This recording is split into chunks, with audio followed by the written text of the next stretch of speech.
மதுரைக்கு வணக்கம். மதுரை மக்களுக்கு வணக்கம்.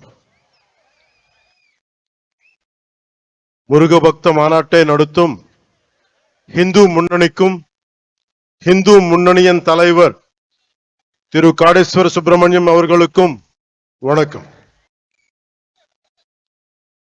சஷ்டி கவசத்தை இசைத்த லட்சோப லட்சம் பேரில் இருக்கும் ஒவ்வொருவருக்கும் வணக்கம். மேடையில் உள்ள தலைவர்களுக்கும் எல்லாருக்கும் வணக்கம். மேடையில் இருந்த திரு வன்னிராஜன் அவர்களுக்கும் திரு பக்தன் அவர்களுக்கும் திரு அண்ணாமலை அவர்களுக்கும் திரு எல் முருகன் அவர்களுக்கும் திரு வானதி ஸ்ரீனிவாசன் அவர்களுக்கும்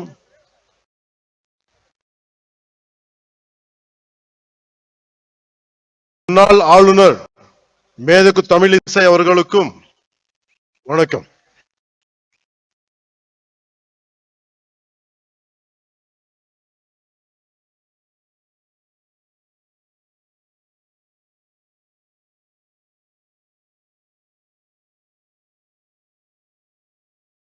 தமிழ்நாடு பிஜேபி தலைவர் திரு நயினார் நாகேந்திரன் சாதனை சேதார் நாகேந்திரன் என்று ஆகி போகிறார். அவருக்கு என் வணக்கம்.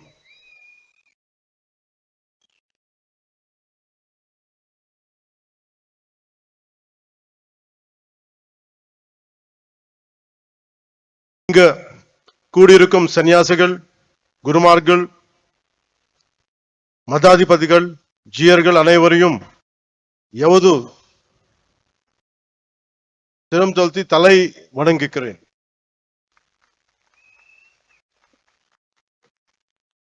என்னை மதுரைக்கு வரவழைத்தது முருகன். அந்த வெற்றிவேல் முருகனுக்கு என்னை வளர்த்தது முருகன். அந்த வீரவேல் முருகனுக்கு எனக்கு துணிச்சல் தந்தது முருகன். அந்த சுரவேல் முருகனுக்கு, மதுரைக்கும் முருகனுக்கும் நெருக்கம் அதிகம். முருகனின் முதல் அறுபடை வீடும் கடைசி அறுபடை வீடும் மதுரையில் தான் உள்ளன. மதுரை என்பது மீனாட்சி அம்மன் பட்டினம். மீனாட்சி அம்மன் தாய் பார்வதியின் அம்சம். எனவே முருகனின் தாயாரும் மதுரையில் தான் உள்ளார். முருகனின் தந்தை சிவபெருமான் முதல் சங்கத்துக்கு தலைமை ஏற்று மதுரையில் தான் இருந்தார். எனவே இந்த மதுரையில் தாயமே இருக்கிறார், தந்தியும் இருக்கிறார், மகனும் இருக்கிறார். அப்படின்னா மதுரை மக்கள் எத்தனை புண்ணியம் பண்ணி இருக்க வேண்டும். அந்த புண்ணியத்தின் விளைவாக பசும்பொன் முத்துராமலிங்க தேவர் அவதரித்தார். தென் தமிழ்நாட்டின் மாபெரும் தலைவர் பசும்பொன் முத்துராமலிங்க தேவர் முருகனின் அவதாரமாக கருதப்படுகிறார். அவர் சிலைக்கு அருகே மயிலும் வைக்கப்பட்ட உள்ளது. தேவர் மூலம் மனித உறவில் முருகன் வாழ்ந்தார். அந்த பசும்பொன் முத்துராமலிங்க தேவரை தாழ் பணிந்து வணங்குகிறேன்.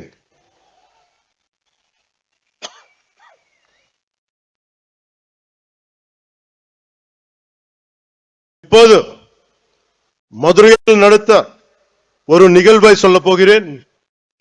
இன்று மீனாட்சி அம்மன் கோயிலுக்கு போறோம், அருளை பெருக்கிறோம், குங்குமம் பெருக்கிறோம், பிரசாதம் கிடைக்கிறது. ஆனால் இந்த தலைமுறைக்கு தெரியாத ஒரு விஷயத்தை சொல்ல போகிறேன். ஒரு காலத்தில் மதுரையே இருண்டு கிடந்தது. நமக்கு ஒளி கொடுக்கும் மீனாட்சி அம்மன் கோயிலில் ஒளி இல்லை. நமக்கு சிந்தூர் கொடுக்கும் மீனாட்சி அம்மன் கோயிலில் சிந்தூர் கொடுக்க ஆள் இல்லை. எந்த ஒளிப்பாடும் இல்லை. கோயில் நொறுங்கி போய் இருந்தது. ஏன் தெரியுமா? 14ஆம் நூற்றாண்டு தொடக்கத்தில் மதுரையை மாலிக் கஃபூர் லூட் பண்ணினான். அதன் பிறகு 60 வருஷங்களுக்கு மீனாட்சி அம்மன் கோவிலில் விளக்கு இல்லை. மீனாட்சி அம்மன் கோயில் மூடப்பட்டிருந்தது. அது மதுரையின் இருண்ட காலம். 14ஆம் நூற்றாண்டின் முடிவில் மதுரையில் மீண்டும் ஒளி பிரிந்தது. அந்த ஒளி விளக்கை ஏற்றி வைத்தார் விஜயநகர இளவரசர் குமார கம்பனன். இதுல இருந்து என்ன தெரிந்தது? நமது நாட்டு நம்பிக்கைக்கு அழிவில்லை, அதுவும் யாராலும் அழிக்க முடியாது. நமது கலாச்சாரம் ரொம்ப ஆழமானது, நம்மை அசைக்க யாராலும் முடியாது. கன்னியாகுமரியிலிருந்து காஷ்மீர் வரை நமது அறம் ஆழமாக இருந்தது. அது இன்றும் ஆழமாக இருக்கிறது, இனியும் ஆழமாக இருக்கும். இதுதான் இந்த தெய்வீக பூமியின் பலம். முருகனின் வடிவத்தில் நமது அறம் தொடர்ந்து தலைக்கிறது. அறம் என்பது என்ன? உலகை தீமை சூழும் போது அதை அறுப்பது அறம். எல்லோரையும் சமமாக பார்ப்பது அறம். தீவர்களை செய்வது அறம். தீவர்களை வதம் செய்வது அறம். அதன் பெயரே புரட்சி. அது செய்பவரே புரட்சி தலைவர். எனவே உலகின் முதல் புரட்சி தலைவர் முருகன் பெருமாள். நம்ம எல்லோரும் இங்க வந்தது ஒரே ஒரு கடவுளுக்காக, புரட்சி தலைவர் முருக பெருமானுக்காக, உலகின் முதல் புரட்சி தலைவருக்காக. அநீதியை அழித்ததால் அவர் புரட்சி தலைவர், சமமாக நடத்தியதால் அவர் புரட்சி தலைவர்.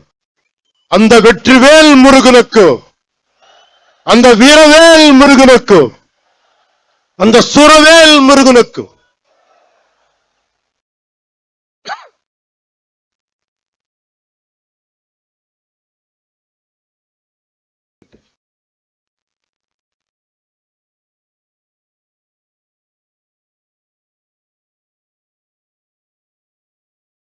ஒரு கட்சி தலைவர் கேட்கிறார், முருகன் மாநாட்டும் ஏன் தமிழ்நாட்டில் நடத்துகிறீர்கள்? யூபிஎல் குஜராத்தில் நடத்த வேண்டியதுதானே என்று கேட்கிறார். இதன் மூலம் பிரிவினை செய்ய பார்க்கிறார். இது போல் சில கேட்கிறார்கள். இன்று முருகை நோக்கி கேட்கிறார்கள், நாளை சிவபெருமானை பார்த்து கேட்கலாம், அம்மனை பார்த்து கேட்கலாம். இந்த சிந்தனை மிக மிக ஆபத்தானது. அதை பற்றி சொல்கிறேன். இந்த சிந்தனை ரொம்ப காலமா இருந்தது. அதை பற்றி சொல்கிறேன். நான் 14வது வயதில் சபரிமலைக்கு போனவன். தைப்பூசத்துக்கு திருத்தணிக்கு போவதை பார்த்தவன். நான் சென்னை மயிலாப்பூர் படித்த போது நெற்றியல் பட்டையுடன் ஸ்கூலுக்கு போனவன். சிறிது காலத்திலே மாற்றம் தெரிந்தது. அடுத்த 10 ஆண்டுகளில் நெற்றியல் விபூதி பூசுவதை கேள்வி கேட்டார்கள். எனவே என் 14வது வயதிலேயே இந்த விதமான கேள்விகளை எதிர்கொண்டவன். எல்லோருக்கும் இந்த எக்ஸ்பீரியன்ஸ் இருக்கும். அதை நாம் பெருத்துப்படுத்தவில்லை. காரணம், நம் இந்துக்கள் செக்குலரிஸ்ட். கிறிஸ்தவராக இருக்கலாம், ஒரு முஸ்லிமாக இருக்கலாம். ஆனால் ஒரு ஹிந்துவாக இருந்தாலே இவர்களுக்கு பிரச்சனை. ஒருவன் ஹிந்துவாக இருந்துவிட்டால் அவன் மதவாதி. இதுதான் இவர்களது போலி செக்குலரிசம். நம்பிக்கையை கொண்டாட எனக்கு உரிமை உள்ளது. அதை கேட்க நீங்கள் யார்? உங்கள் நம்பிக்கையை நாங்கள் கேள்வி கேட்கவில்லை. அதே நாகரிகத்தை நீங்கள் கடைபிடியுங்கள். என் மதத்துக்கு மரியாதை கொடுக்கு விட்டாலும் பரவாயில்லை, அவமரியாதையை செய்யாதீர்கள். முருகனை பற்றி கேள்வி கேட்கும் நீங்கள் அரேபியாவில் இருந்து வந்த மதங்கள் பற்றி இதே கேள்வியை நீங்க கேட்க முடியுமா? அதற்கான துணிச்சல் உங்களுக்கு உண்டா? அதனால சொல்ற, சீண்டி பார்க்காதீர்கள்.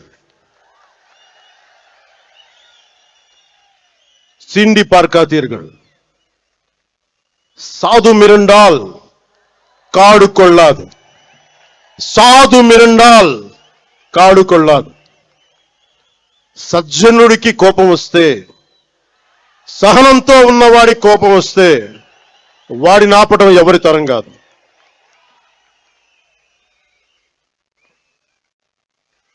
முருகன் தமிழ் கடவுள். ஆனால் அவர் எல்லா இடத்திலும் பறந்து இருக்கிறார். வட இந்தியாவில் கார்த்திகேயராக, ஆந்திராவிலும் கர்நாடகத்திலும் சுப்பிரமணியராக, தமிழ்நாட்டில் முருகராக இருக்கிறார். முருகப்பெருமான் உலகம் முழுதும் பறந்து இருந்தாலும் அவரது பாதம் தமிழ்நாட்டில் ஊன்றி இருக்கிறது. எனவே அவரது மண்ணை வணங்குகிறேன். அதனால்தான் முருகப்பெருமானுக்கு மதுரையில் மாநாடு நடக்கிறது.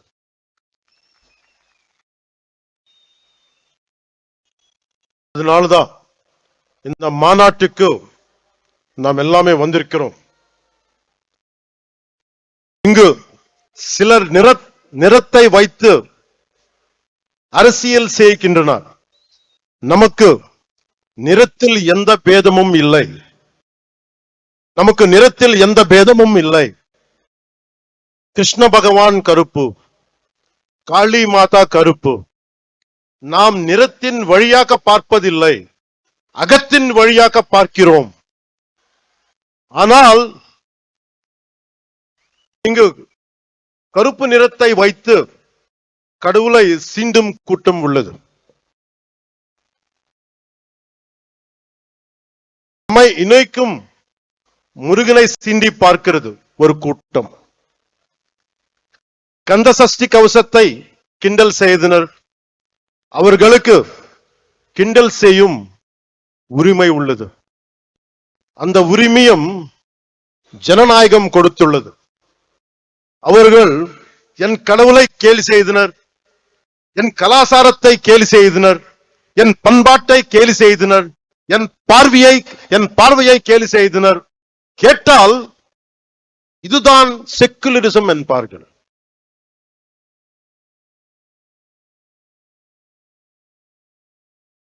மற்றவர்கள் நம்பிக்கையை கொச்சைப்படுத்த அவர்கள் யார்?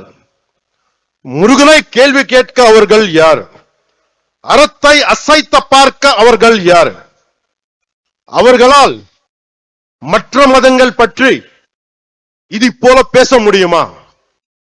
அரேபியாவிலிருந்து வந்த மதங்கள் பற்றி அவர்களால் இப்படி பேச முடியுமா? நம் மதத்தை பற்றி மட்டும் ஏன் இப்படி பேசுகிறார்கள்? நாம் அமைதியானவர்கள், எல்லாவற்றையும் சகித்துக் கொள்ள கூடியவர்கள். மீனாட்சி அம்மன் கோவில் 60 ஆண்டுகள் மூடி கிடந்தும் பார்த்து கொண்டுதானே இருந்தோம். அந்த துணிச்சலால் பேசுகிறார்கள். பொறுமை என்பது கோழைத்தனம் அல்ல. இங்கு உள்ள முருக பக்தர்கள் அனைவரும் ஒரு பார்வை பார்த்தாலே போதும். ஒரு பார்வை. நம்ம கடவுள்னு திட்டுறது கூட்டம் காணாத கூட்டம் ஆகிவிடும்.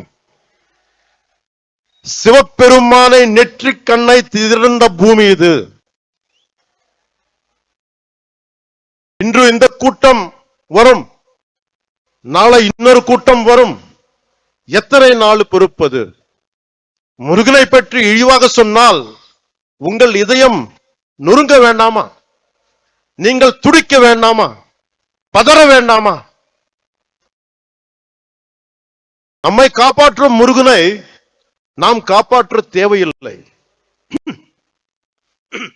ஆனால் நம்மை காப்பாற்றுவதற்கு கைமாறு செய்ய வேண்டாமா? நன்றியை காட்ட வேண்டாமா? நம்பிக்கையை சொல்ல வேண்டாமா? இந்த மாநாட்டிலேயே இப்போது ஒரு முடிவுக்கு வருவோம். எப்படி மின்னல் கண்களை குருடாக்கமோ, எப்படி காற்றாற்று வெள்ளம் கரைகளை உடைக்கமோ, அது போல பொங்குவோம். நான் உங்களுக்கு அறைகூவல் விடுக்கிறேன். அநீதியை தட்டி கேட்க திருளுவோம். அறத்தை காக்க அனைவரும் எழுவோம்.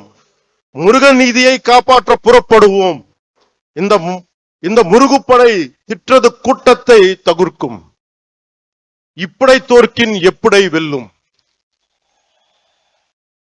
இப்படை தோற்கின் எப்படை வெல்லும். அன்பு என்பது பலவீனம் அல்ல, அது துணிவின் அடையாளம், வீரத்தின் ஆன்மா, வெற்றியின் படிக்கட்டு. அன்பால் இணைவோம், ஆவேசத்தால் வெல்வோம். சூரபத்மனை வதம் செய்த புரட்சி தலைவர் பாருங்கள். இது கலியுகம். முருகன் நேரில் வரமாட்டார். நாமே முருகனின் உணர்வாக மாறுவோம். நாச சக்திகளை நிர்மூலம் செய்வோம். இந்தியா அரசமைப்பு சட்டம் நமது அறத்தை காக்கிறது. அரசமைப்பு சட்டம் இல்லாத காலத்தில் மாலிக் கஃபூர் வெறியாட்டம் போட்டான். ஆனால் கடந்த 75 ஆண்டுகளாக அரசமைப்பு சட்டம் இருக்கும் போதே ஒரு கூட்டம் ஆடுகிறது.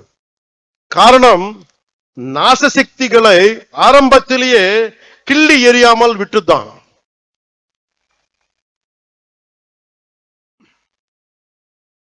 மகாகவி பாரதி சுந்தர தெலுங்குன்னு சொல்லியிருக்கார்.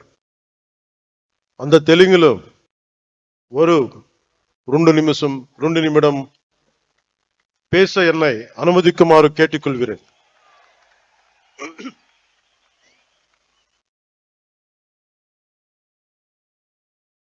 சொல்றதுக்கு முன்னாடி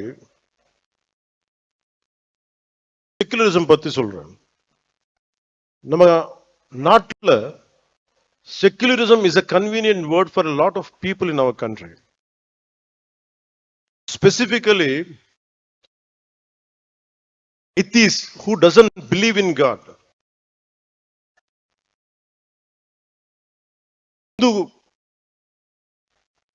மதங்கள், what these atheists say, they don't believe in God. நம்ம கடவுள் நம்ப மாட்டாங்க. கடவுள் நம்ப மாற்றுறது இல்லைன்னா எல்லா கடவுள் நம்ப கூடாது. பட் இந்த நம்ம நாட்டு எத்திஸ் எப்படின்னா only Hindu கடவுள் நம்ப மாட்டாங்க. That is the definition of secularists of our country, atheists of our country. This is the issue of our country. Secularism means no discrimination against anybody in the name of religion. நம்ம நாட்டுல secularists வந்து no discrimination against anybody in the name of religion except Hinduism, except Hindu gods and Hindu culture. Hindu culture ne திட்டிட்டேங்க, Hindu gods ne abuse பண்ணிட்டேங்க. That is secularism for them. They don't have the guts to point out any other religion except Hindu dharma. இந்த நாத்திகர் கூட்டத்துக்கு, secularist கூட்டத்துக்கு அரசமைப்பு சட்டம் கொடுத்த one great weapon is there. அது என்ன? freedom of speech, பேச்சு சுதந்திரம். இஷ்டத்துக்கு பேசுறது, நம்ம கடவுளை திட்டுறது பழக்கம் ஆயிடுச்சு. கடவுளை திட்டினாலும் நம்ம எல்லாரும் கோவப்படக்கூடாது, கவலைப்படக்கூடாது. ஏன்னா அது பேச்சு சுதந்திரம். அவர் திட்டிட்டே இருப்பாங்க, நம்ம மட்டும் நிம்மதியா இருக்கணும். ஏன்னா நீங்க இந்துக்கள். இது மாறணும். This has to change. This does not change. It would be very difficult to sustain our religion, our dharma. Anywhere in our country, being a Hindu, I'm not a fanatic Hindu, I'm a committed Hindu. I respect Islam, I respect Christianity. Only na கேக்குறது என்னன்னா, don't disrespect my Hindu dharma. நம்ம அறம் பத்தி நீங்க எதுவுமே சொல்லாதீங்க. This is my pleading. 2000, is there need to translate? Someone translate?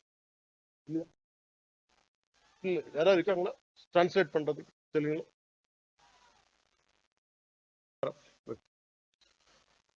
Okay, మీకు కొంతమందికి తెలుగులో మాట్లాడితే అర్థం అవుతుంది అనుకుంటా. మాట్లాడతానండి. వణకం సార్. 2014లో నేను ఒక పార్టీ ప్రారంభించినప్పుడు తెలంగాణ హైదరాబాద్లో, ఆ రోజు నేను అనుకోలేదు ఏథెన్స్ కంటే పురాతనమైన నగరం అయిన మదురైలో ఇన్ని లక్షల మంది జనం మధ్య తమిళ్లో నేను గౌరవించే నా తమిళనాడులో, నేను పెరిగిన తమిళనాడులో, నేను ఇష్టపడే తమిళ సంస్కృతి, నాకు సంస్కృతి బీజాలు పోసిన తమిళనాడు, తమిళ భాష, వీటన్నిటిలో నేను ఒకరోజు ఇక్కడికి వచ్చి ఎంతమంది గురువుల మధ్య, ఇంత పెద్ద హిందూ మున్నని పెద్దల మధ్య, ఇన్ని లక్షల మంది ప్రజల మధ్య నేను ఇలాంటి రోజు ఒకటి వస్తుందని నేను ఎప్పుడు ఊహించలేదు. I hope you can translate. நான் 2014ல நான் ஒரு கட்சியை ஆரம்பிக்கும் பொழுது, நான் ஹைதராபாத்ல தெலுங்கானால அரசியல் செய்யும் பொழுது, நான் வளர்ந்த தமிழ்நாட்டில், நான் படித்த தமிழ்நாட்டில் ஒரு ஆன்மீக பூமியான ஏதென்ஸ் நகரத்திற்கு தொன்மையான நிகரான ஒரு மதுரை மாநகரில் நான் இந்த மாதிரியான இந்துக்களுக்கான ஒரு கூட்டத்தில் என்ன ஒரு சிறப்பு அழைப்பாளராக என்ன அழைத்து இப்படி நீங்க கௌரவிப்பீங்கன்றதை நான் நினைச்சு கூட பார்க்கல அப்படின்னு சொல்றார். ఆ సభ ప్రారంభించినప్పుడు నేను నాకు ఇష్టమైన ఒక తెలుగు కవి చదివాను. అది ఎందుకంటే నాకు సుబ్రహ్మణ్య భారతి గారి అచ్చమెల్ల అచ్చమెల్ల పోయం గుర్తొచ్చింది. అదేంటంటే, ఇల్లేమో దూరం, అసలే చీకటి గడాంధకారం, చేతిలో దీపం లేదు, దారంతా గోతులు లోయలు, కానీ ధైర్యమే ఒక కవచం. ఇది తమిళ్లో కొంత నేను చెప్తాను, దీన్ని కరెక్ట్ అయితే మళ్ళీ సార్ మీరు కరెక్ట్ చేయండి. பாதையோ இருட்டு, கையிலே விளக்கு இல்லை, வீடோ நெடுந்தொலைவில், வழி முழுவதும் மேடு பள்ளம், மனதில் துணிச்சல் தவிர வேறு இல்லை, அச்சமில்லை அச்சமில்லை அச்சமென்பதில்லையே என்று மகாகவி பாரதி சொல்வாரே, அதுதான் துணைக்கு வந்தது. அச்சமில்லை அச்சமில்லை என்று நம்முடைய பாரதியார் கூறினார். அதை எப்படி என்றால், வீடு தூரத்தில் இருந்தது, ஆனால் கண்ணுக்கு தெரியவில்லை, இருட்டாக இருந்தது, மேடு பள்ளங்கள் நிறைய இருந்தன, ஆனாலும் தைரியம் ஒன்றே அதை கொண்டு அந்த இடத்தை சேர முடிந்தது. அதைத்தான் அவர் அச்சமில்லை அச்சமில்லை அச்சமில்லை என்பதை தைரியத்தோடு நாம் செய்து கொண்டால் எதையும் வெற்றி அடைய முடியும் என்பதை அவர் கூறுகிறார். அதான் திருத்தி சொல்ல சொன்னார். నేను ఈరోజు ఇలా నిలబడగలుగుతున్నాను అంటే నాకు మురుగన్ చూపించిన దారి, ఆయనకి నా మీద ఉన్న అపారమైన భక్తి. ఆయన చూపించిన దారి ఏంటంటే ధైర్యం, వీరత్వం, ప్రేమతో నిండి ఉంటుంది. முருகன் என்னுடைய கடவுள், எனக்கு தைரியத்தை கொடுத்தவர் அவர்தான். அவர் கொடுத்த ஒவ்வொரு வழியையும் தைரியத்தையும் பார்த்துதான் இன்னைக்கு நான் இந்த இடத்துல நிக்கிறேன்றத சொல்றாரு அவர். మురుగన్ చూపించిన దారిలో నడిస్తే విజయమే వస్తుంది, మంచి కోసం మార్పే తెస్తుంది. முருகன் காட்டின வழியில நாம நடந்தா நல்லதே நடக்கும், வெற்றியே நடக்கும், நமக்கு எல்லாமே நல்லதே நடக்கும், வெற்றி தான் நடக்கும்ன்றத அவர் சொல்றாங்க. ఈ దారి కష్టమైనది, కానీ బలాన్ని ఇచ్చేది, ధైర్యాన్ని నింపేది, అనుకున్నది సాధించేది.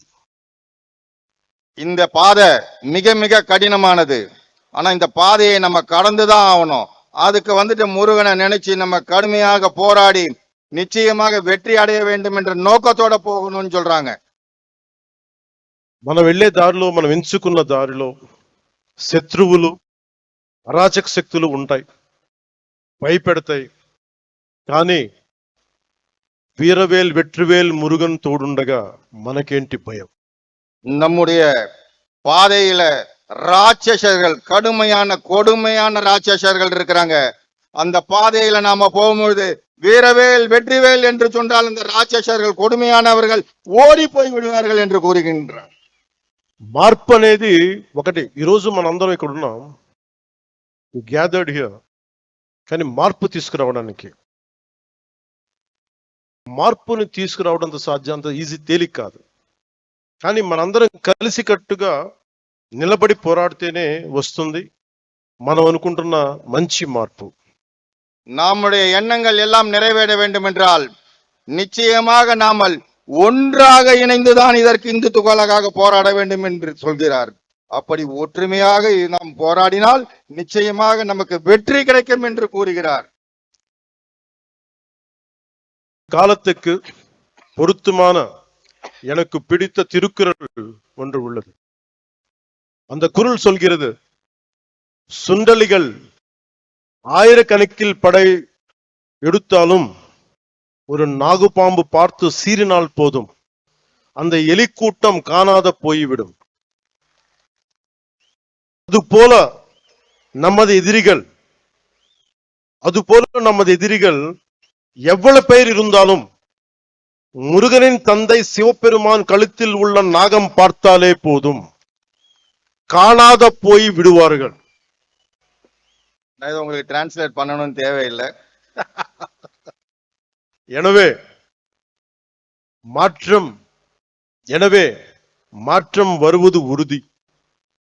Change is bound to happen. మార్పు తథ్యం.